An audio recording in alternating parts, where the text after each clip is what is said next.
Today, I'm joined by Stefan, who is the co-founder of Expandi. So most of you who are in the LinkedIn space will know Expandi and its impact on our space. And he's also a bootstrapper by heart, and I'm sure he will share a lot of stories about his journey so far in the SaaS industry. So this has been a very brief intro to you, Stefan.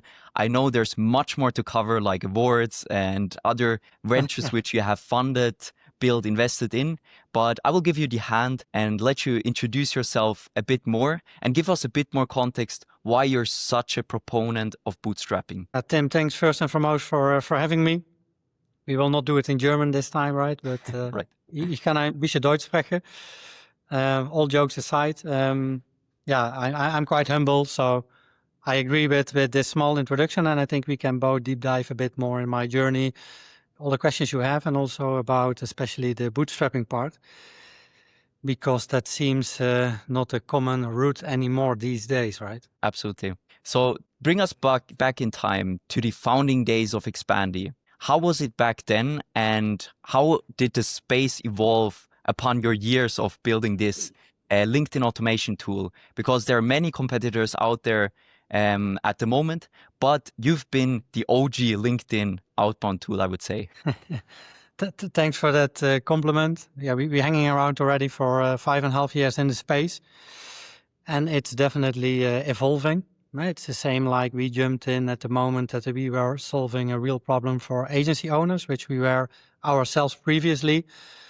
And now, the same sort of things happening again with a new wave of companies that also want to have a piece of the pie. I think the good news is that when we jumped into LinkedIn, it had around 450 million users, and that in the meantime almost doubled. So LinkedIn, I think, has somehow more than over 1 billion active users and profiles at these times. So also the TAM and the market, it's growing.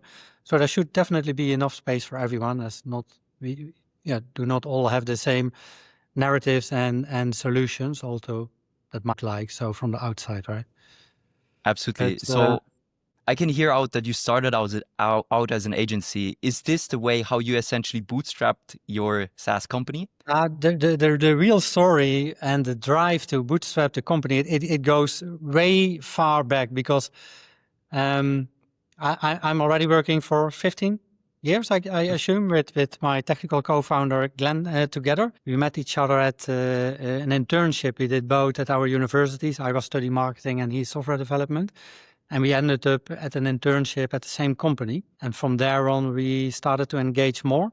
As a young, enthusiastic guys in our mid-20s, we, I think, had a lot of great ideas. I'm more a creative person, and he was quite good in translating all these ideas into solutions, or at least give it a try. And we ended up with thinking about an healthcare app. It was, I think, a bit too early in time, but as sort of green as we were at that time point, we got in contact with a man who approached us, and you should raise money for this idea because it's one of a kind. And without knowing how that actually worked, we took 500K VC money without a deck. It went quite easy. The guy was just trusting me on my blue eyes. And the story there was that we, I think, burned everything through it within 1 year before the product went live. And that was by far the most horrible experience I faced in my whole life. And it definitely had no conflicts for myself. But mentally, I needed to overcome this failures, sort of. That's how it felt. And I promised myself, no matter what I will ever do, as a next step, I will build something where I not depend and rely on anyone's input or money. Mm-hmm. And I think that was, maybe, if I look back right now, the biggest motivation to retry something new, bootstrapped, independently, on the side. And between Expandi and this adventure, we developed an IP tracking software, similar like Albert Cross Lead Feeder, with only a local database. So it's a bit similar like Lead Info. And then I found actually out that People really liked to see at that time point, and now we're talking maybe about 10 years ago, who was visiting your website, but it was at that time point still a bit suspicious. Mhm. They were facing challenges. Okay, I actually want to convert these identifications into business opportunities. And that became, for most of them, a headache because they had literally no clue how to approach that. They picked up the phone, they called to the reception. Hey, Tim, Stefan here, maybe some of your colleagues per accident visited our website. Can you forward me to them? Stefan, I have no clue what you're talking about. And it ends up, and they blame me as a provider. So I started more deeper conversations with actually the audience who were using our software. And they mentioned to me that they just want to have business appointments and meetings to convert it into opportunities and make money out of it. So I decided, instead of throwing myself back, it got me actually even more excited. So I tried to find ways to do acquisition on a modern way, on a new channel. So I jumped on LinkedIn as a newbie. And up until then, I only used it as mainly all the people at that time did it as sort of an online resume, right? And that was sort of the baby steps where we started an agency. Mhm. A couple of months, it became by far my number one lead channel with ups and downs. So I started to document my whole journey, how I approached people, how I targeted people, what messages I sent, what questions I was asking. And I leveraged these playbooks to take on some complaining customers from our Lead Express software and implement exactly the same playbooks for them. And it brought us and also these customers some great results. But with two left hands and one Excel sheet, it became way more challenging to scale the shit out of it. So I thought, let's be clever and try to find some tools which can at least automate some repetitive tasks. And at that time point, without knowing that LinkedIn was a bit of a gray, it was suspicious. I had literally no clue about it, but I was randomly testing all the tools out there at that time point, like DuckSoup, Linked Helper, Meet Lennart, Ventemerso, I think, and many more. And they all had one thing in common. They were Chrome extended, Mhm. which means that I think the basic automations and in terms of features they had, they were working quite well.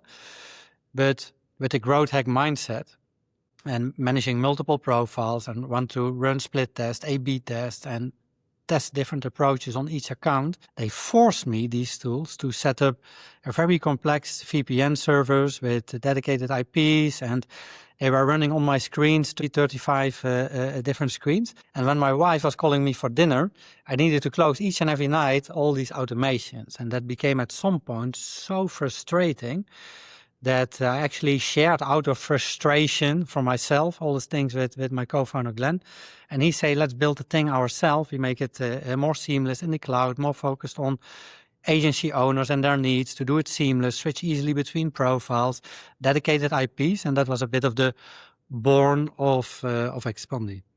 So thank you for sharing the origin story of Expandi. Maybe tell us more about the scaling phase. You mentioned your personal brand has been a huge impact on scaling Expandi, right? What other acquisition channels did you use in order to grow to plus 10 million ARR? Is this number even correct at the moment? Yeah, definitely. We reached officially 10 million ARR Congrats. last October. Go back in the days.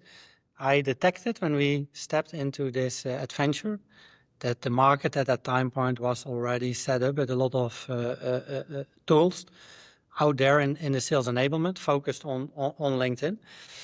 And I analyzed actually what was going on to find out the right narratives to start with, right? Because funny story is that I told you about our previous experience with an IP tracking software, and that I detected there that all these users had something in common, that they liked the software. They approached it more as a nice to have, but they had no clue how to follow up.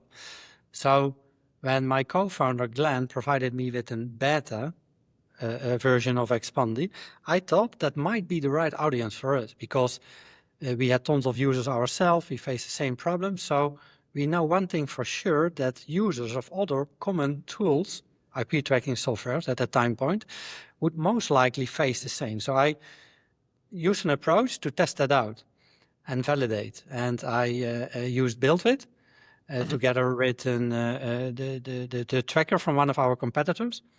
And then I enrolled on country level all websites who had implemented that specific tracker. Then I enriched it with the marketing managers and their LinkedIn profiles. And then I used Expandi to upload the CSV to first and foremost test Expandi if it was working. It was quite buggy at that time point, and we needed to iterate and improve on the day. But that approach worked actually really well. And I asked all of them a question, right? The question that I also a fan of that similar software, but that I faced some challenges on finding best ways on how to convert them into business opportunities. And just an open question. And they all, the good news was that I easily generate 30, 40 replies a week. And that they all acknowledged that they had the same problem. So I thought, okay, this is spot on. And I booked from there on at least 30 appointments a week. So I thought everything was working perfectly fine. But then I took on these demo calls in my poor English at the time point. It's now a bit better. And then it took me 20 minutes to convince them, after they acknowledged that indeed that problem, that LinkedIn would be the right channel. Another 20 minutes to convince them that you could also automate all these repetitive tasks on LinkedIn, which felt at that time point quite uncomfortable for them because they had never done it before. And then when I convinced them to test our software out, they came back within 1 week, okay, what I actually need to send, because they were only telling about themselves. Hey, I'm Stefan, I'm that cool guy, I can do everything for you. By the way, it will not cost that much money. So nobody was replying to them. And then I did a step back, I analyzed the situation, and I thought, if we really want to scale this through the roof, we need to find a different approach, right? So I thought we never need to do it local again, like we did with our previous software. I need some help on the growth hacking side to scale it globally. So I started to invest more and more time in all these competitors, and I found out a couple of common things which I leveraged myself to grow Expandi to the roof in the first 2 years. The first thing was that I detected that all these users of these third-party apps, they actually liked, especially our US friends, they all liked these type of softwares because they could grow faster, they could make more money even faster, and it saved a lot of time. But there was one thing, at the time point that we jumped into this market, there was a huge buzz around safety. Yeah. Right?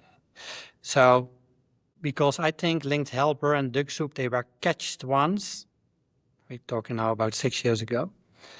And a handful of users lost their profiles due to that. And the buzz around that hype was that it looked like hundreds of thousands of people lost their profiles. Then I understood, okay, safety at this point of time is the most important thing people care about. So I thought, we pronounce, no matter what, Expandi as the world's safest tool out there, because that's the main objective and the best narrative we can pick right now. In the first couple of months, I was really praying that my co-founder Glenn kept everything together and iterate each and every day to improve the safety and all these kind of things. And the second thing I detected was that all these other vendors and competitors, they were hiding themselves for LinkedIn, because maybe at some day they would be scared that Bill Gates should come spank the shit out of them and crack all these tools down. And I thought, it's fucking the richest man in the world, so if he want to find me, he will find me anyway, no matter what I do. So let's treat it as a normal business and use myself as a face of the company to build out trust. Yeah. The third thing was that all these competitors were only pronouncing on their websites 10x your results, be 10x your results, but nobody was explaining them how to do that, right? Because it's easy to say, okay, if you use my tool, we 10x your results. Yeah, how are you going to do that? What's your playbook? What's the strategy? So we started to heavily use our own tool with let's say, my own profile. And I designed hundreds out-of-the-box strategies nobody ever touched base on before. And only the best performing ones, mostly a handful of approaches and tactics, which gave me a great results. I took them apart and I wrote a very practical, no fluff, how-to playbooks out of it, with the how, the why, how you connect the dots, what messages we used, why we tested this growth hack, proofs in it, screenshots, everything. And that was quite new for that point of time. And now you can call it indeed in influencer marketing, founder-led approaches, but it was heavily focused on content and manual distribution of these playbooks. And because nobody ever done that before, when I started doing that at that time point on LinkedIn, people thought this guy is fucking crazy. He's talking about automations and how to book 40 appointments. And it's even not allowed what he's doing. So everybody was interested. It was still suspicious at that time point. So I'm definitely not the most clever marketer, but I just leveraged these three simple things. Safety, because that was obvious, the most thing people cared about. Then I put myself as a frontier, sort of founder-led indeed, as you call it now, there. I tried to leverage as much as possible. It's now called influencer marketing, but at that time point, I had literally no clue. I just tried to become friends with the top-notch agencies at that time point, like Houston Golden, and get named in his LinkedIn Bible, because that was the holy grail and the most common, coolest piece of content and source out there. And on top of that, we created these very practical playbooks and distributed it heavily. Yeah, with the tactic, let's call it a giveaway tactic, right? We did it on LinkedIn, ask people to leave a comment, and then we send it automatically in DMs, these guides with a tracker on it, and ask their feedback. And we did it on Facebook in the right groups where our audiences were, because I told you about the beginning, right? We tested a user base to validate if that could be our ideal audience. And then we find out it's not, because it's local. These people are not ready. They never use LinkedIn. They are not even in love with automations, and they have no clue.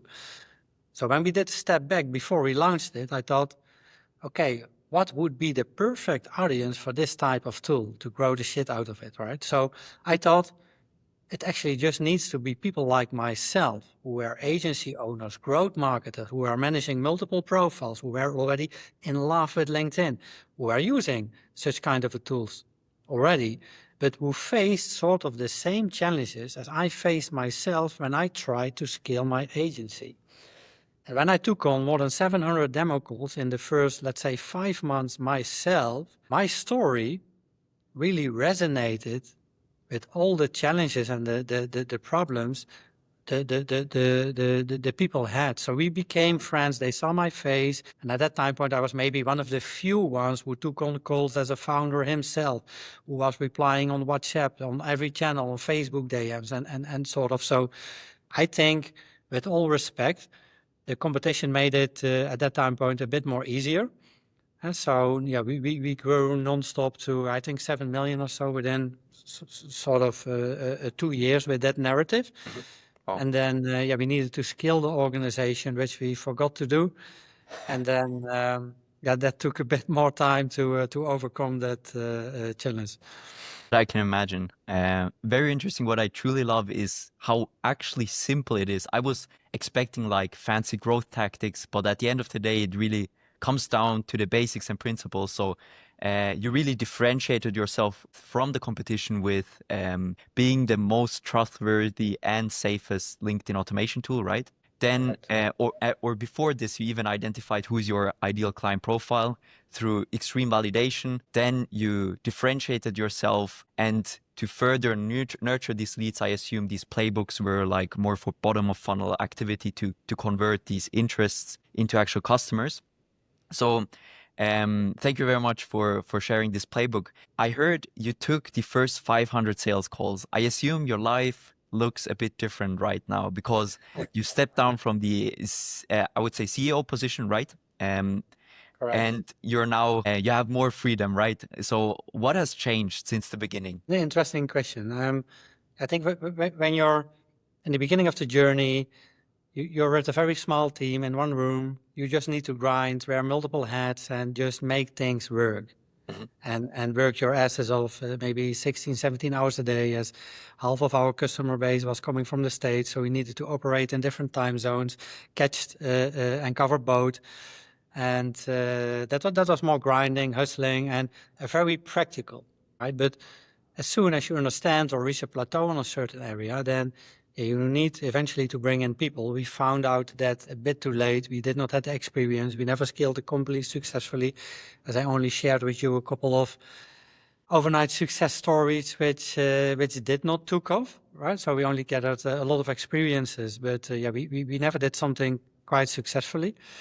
And then you understand somehow too late, because you're in your mindset, I think, a bit more, operates a bit more like a solopreneur. You're not approaching it, okay, I need to invest in the company sort of to bring in more experienced people who already have done that before. That was for us a bit of a tough part, but also we were, I think, after 1.5 year, maybe making 300K net profit each month. You should say from the outside, this is this becomes a big baller company. Everything is going fine, no stress. But I personally, and that sounds really weird, felt so unlucky, and I didn't felt really good. A bit more aside exhausted also, that I maybe did not have the answer on the struggles to let's say, had answers on finding solutions for the struggles we had. Because if I look in the mirror and I identify who I am, then I'm more a creative person. I'm a grinder. I have a growth hack mindset. I'm very practical. I like just to came up with out of the blue ideas, test it, run it, and that makes me excited. I go in 200% or not. And as you scale the organization at some point, my co-founder Glenn, he's the opposite. He's very structured. He's data-driven. He's more strategically. He say we need to build processes around it. We need to work in systems, and we need to educate our people. And that became sort of, it felt like so heavy and a headache for me that I thought if this continues for 1 more year, I will just leave the company and go do something else from scratch, because that's where I felt comfortable with. So he gave me the freedom. I think at that time point, he did not understood quite well what I was doing outside, because he saw me only at fancy photos, meeting people and doing things. So I actually started to invest and build out a brand and be presentive. And people asked me to share our growth story and how we did it. And I never spoke on stage, for example, and I could barely speak English when I started one of these 500 demo calls, but with hands and feet and love and enthusiasm, it became better by the day. And I just needed to step constantly out of my comfort zone up until the moment that I sort of mastered all these things. And now I'm spending actually my days more as being the face of the company and trying to build in sort of in public, use a founder-led approach, visible at events. As I think the stage where we are right now, it's not that much anymore about growth hacking, right? Because at 10 million, you've built something. And now it's more about scaling the brand and the awareness and be visible so that people trust you, and so that we can go up market, that we can change from ICP, that they have different criteria, right? Instead of only the agency owners, which became sort of our ICPs changed. So I think that's more what I'm focused on right now. So I'm not that much involved in the day-to-day and in the operations. I try to avoid it as much as possible, but I may be the best bridge for the company between internally and outside to find out, okay, what directions the market is going, what are other people doing, what are the experts or the new GTM leaders are playing on right now. Bring that information to the company so that our product team and my technical co-founder can act on that, building out relationships for new partnerships. And also, I think being the bridge in terms of, okay, if the company needs something, let's say in partnership, or we need to recruit someone, it's way more easier for us to find people because they resonate with the story, they love that bootstrap part, and then they already feel that they know everything about us. And so we receive a lot of inbound approaches from people who just want to be part of something that's growing, right? So I think it has a lot of advantages, but it was not immediately visible for the people around me within the company what I was doing on X and on LinkedIn, and being visible at in-person events and spending so much time in expensive hotels and luxury travels and so on, because that was the only thing they saw.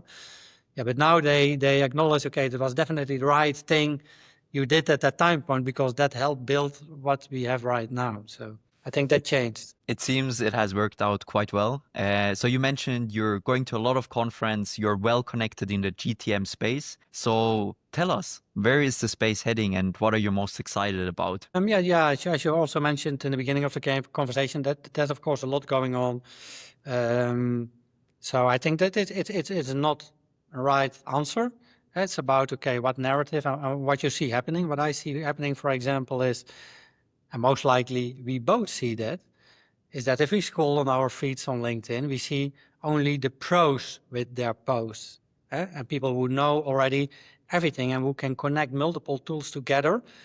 But I think on the other side, it slowly becomes sort of more an marketing ops or an rev ops task. An average sales manager from a sales team is definitely not able to connect all these tools, find people, pull them out, run them into Clay, clean the list, enrich it there, pull it back, push it in another tool, connect their CRMs, because it's a lot of headache and a lot of things to do. So I think in that, from that point of view, it's really cool, and it's even more interesting to showcase it right now because everyone is talking about it.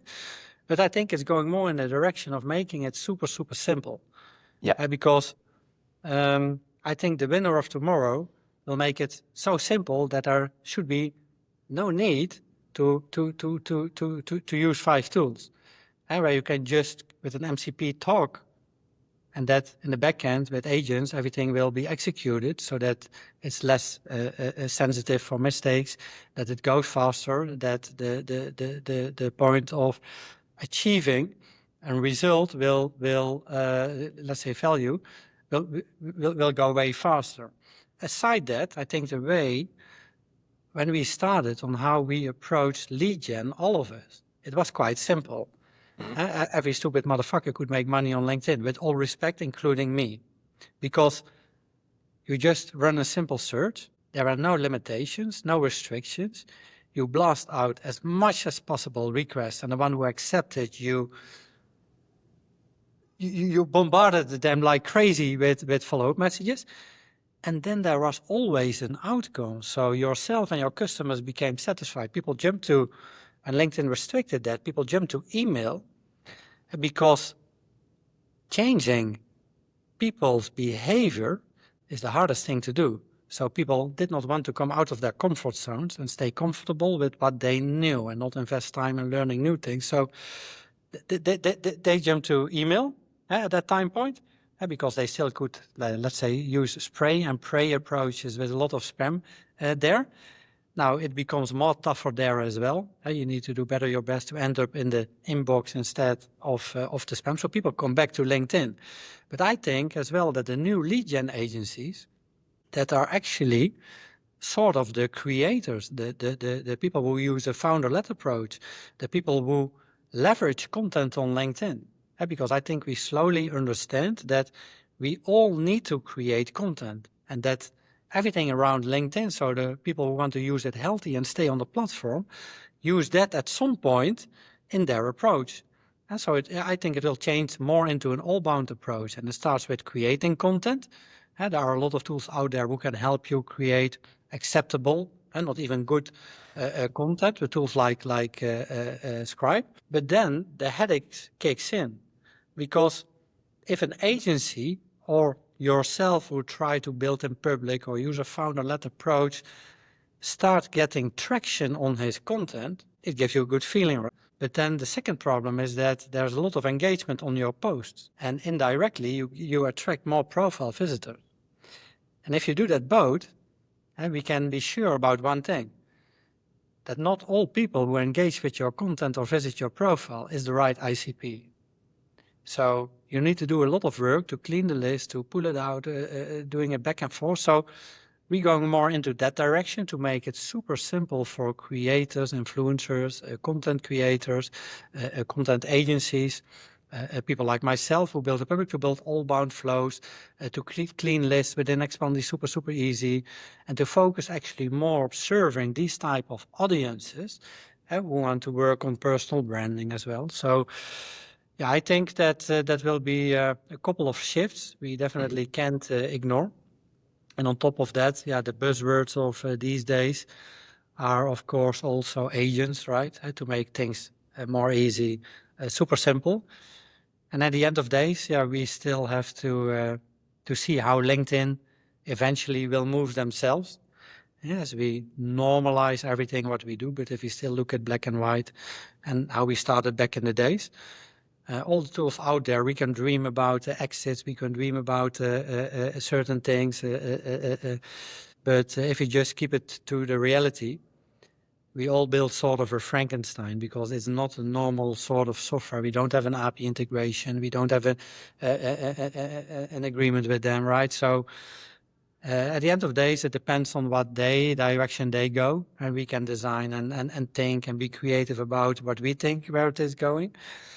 But yeah, I'm definitely sure about one thing, that their main objective is to keep people as long as possible on the platform. So therefore, for now, I don't have that much worries because that's what we do. We keep people longer on the platform, and it will help LinkedIn, aside some basic Sales Navigator subscriptions, to make more revenue out of their biggest revenue stream, which is, of course, the advertisements. Absolutely. I totally agree with this take. Even as an outbound agency ourselves and building out an AI LinkedIn SDR, I can see this motion where it is way too complicated nowadays to build out a basic all-bound sequence. You need to stitch together multiple tools. And in my opinion, the term GTM engineer shouldn't even exist, because all you want to do is you just want to create a sales motion, right? And I agree with you that MCP and agents will make this much more easier, and that the creative part will matter more than the actual stitching together and gluing together these tools. So on this side, I totally agree. What I really question myself is, how do you grow so well on LinkedIn? What is the playbook that you follow? Do you have any tips in order to grow your personal brand, and maybe specifically focus it for B2B founders who want to leverage also their brand for their business, not just creating a silly influencer brand? Makes sense. At the moment when I started, the algorithms were of course way different than they are right now, and they keep changing it quite regularly. So just speaking from the heart, I think that if you sort of use a founder-led approach for all SaaS founders who are starting right now, you first need to acknowledge that content on LinkedIn is the way to go, right? And if you slowly understand that, then the second step is that you need to commit to something. And what I did to kick off myself was commit for 90 days straight to post handwritten something every day, less fluff, as practical as possible, to provide people value. On top of that, and that's, at least we both have are Europeans, and maybe a lot of other SaaS founders as well who are watching. It feels really uncomfortable, maybe due to the way how we grow up in comparing to the US, where everything is bigger, more extroverted, to share sensitive things, because it feels way better to only say things about how good everything go and how fast the company is growing, right? But I think if you really want to build an audience, sharing also parts of the journey where you struggle, where you face challenges, that will help you to make you more authentic, and that people really start to trust you and believe you. And for me, it worked really well to also share about personal experiences I care about really, really well. And one of them is, as some people may saw, my health journey. Yes. To try to stay as lean as possible during my Expandi journey. And aside that, supporting my son, who is very talented in soccer, to let him believe that he can become everything in life he wants. So also a professional soccer player in a great stadium, right? So, and now the funny thing is, since I start doing these things, if I'm at an event, people recognize me. Or that's a fit founder guy with the 8-pack.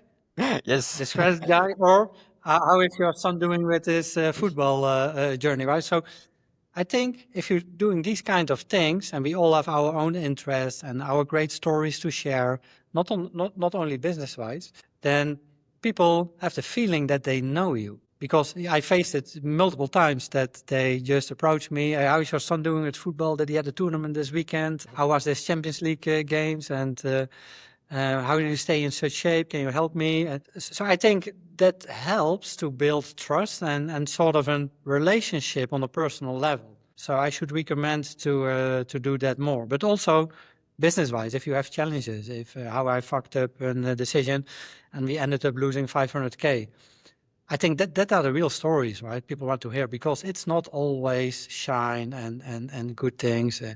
The biggest part of the journey is just headaches, complications, and difficulties. So to maybe wrap this up, you've mentioned sports is a huge part of your life. My hypothesis is that you're probably in such good shape because you need to find balance in your life. Is this true? Yeah, let's be super honest. In the beginning of our Expandi journey, I think I did once a before and after post. Yeah, it was incomparable, but yeah, then you need to grind, you need to hustle, and then it's easy now to say, yeah, you need to do this, you need to do this, but not everyone is at that stage right now that you can balance things, that you have more people, that you can think a bit more about yourself. But it motivated me, the sentence that everyone I usually, who has a family and kids, that they always say, I would die for my family, right? But if you turn the question around, would you put in the efforts to live 10 years longer healthy for your family? Because that's a bigger advantage for them than losing you, because you want to die for them, right? And when I started to think about that question, turning around, I thought, okay, yeah, that actually makes more sense to approach it like that way. You're an entrepreneur yourself, right? We put in so many hours, so much love. We get almost tons of hurdles with our partners because we're working so much. In the weekends, we put the efforts in. We can take the children from school because we put all our love in the company. And how stupid are we actually that we're not doing that in ourselves? If you think about that, so that triggered me to take this approach. That's exactly what I needed to hear today. Thank you very much, Stefan. And I'm sure you inspired also a lot of other entrepreneurs who are listening in, and best of luck. Thanks, man.